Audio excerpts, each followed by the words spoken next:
ঈদের নতুন জামা কেনা ফরজ নাকি সুন্নাত?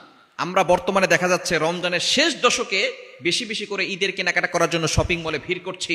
এই শেষ দশক হচ্ছে ইবাদতের সময়। আমরা ইবাদত না করে, যারা রমজানের শেষ দশকে ইবাদত না করে, নামাজকে বাদ দিয়ে, আল্লাহর ইবাদতকে বাদ দিয়ে যারা শপিং মলে ভিড় করছে, মার্কেট করছে, কেনাকাটা নিয়ে ব্যস্ত হয়ে পড়েছে, আসলে তারা রমজানের গুরুত্ব বুঝেই নাই। রমজানের মূল উদ্দেশ্য তারা বুঝতেই চায় না।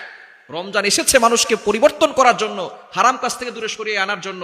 প্রথম কয়েকদিন আমরা ঠিক আল্লাহর ইবাদত করেছি, কিন্তু শেষের দিকে আরো গুরুত্বপূর্ণ সময়, সেই সময় আমরা আল্লাহর সাথে নাফরমানি করা শুরু করেছি। আমরা রমজানের মূল বিষয়টাই বুঝতে পারি নাই। সাহাবায়ে কেরামদের ঈদ কেমন ছিল, সাহাবায়ে কেরামদের রমজান কেমন ছিল, এটা আমরা অনেকে জানি না। এই ঈদের জামা পরা, এটা কি ফরজ নাকি সুন্নত? নবীজি সাল্লাল্লাহু আলাইহি সাল্লাম এটাকে ফরজও বলেন না, এটা সুন্নত না মুস্তাহাবও না। যদি এটা ঈদের জামা কেনা ফরজ হতো অথবা সুন্নত হতো, তাহলে সাহাবায়ে কেরাম সবচেয়ে বেশি ঈদের জামা কিনতেন। কোন সাহাবী ঈদের সময় ঈদের জামা কেনার জন্য পাগলপারা হয়ে যেতেন না। ওমর রাদিয়াল্লাহু তাআলা আনহু অর্ধ পৃথিবীর শাসনকর্তা, ঈদের দিন তার জামা ধুয়ে দিয়েছে। ঈদের দিন জামা ধুয়ে দিয়েছে, আর জামা যতক্ষণ পর্যন্ত না শুকাচ্ছে ততক্ষণ পর্যন্ত তিনি জামাতে যেতে পারতেছেন না।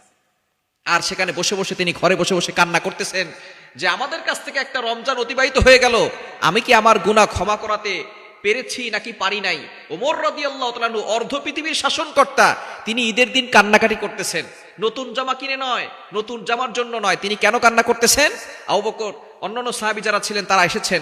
আবু বকর সিদ্দিক রাদিয়াল্লাহু তাআলা তখন ইন্তেকাল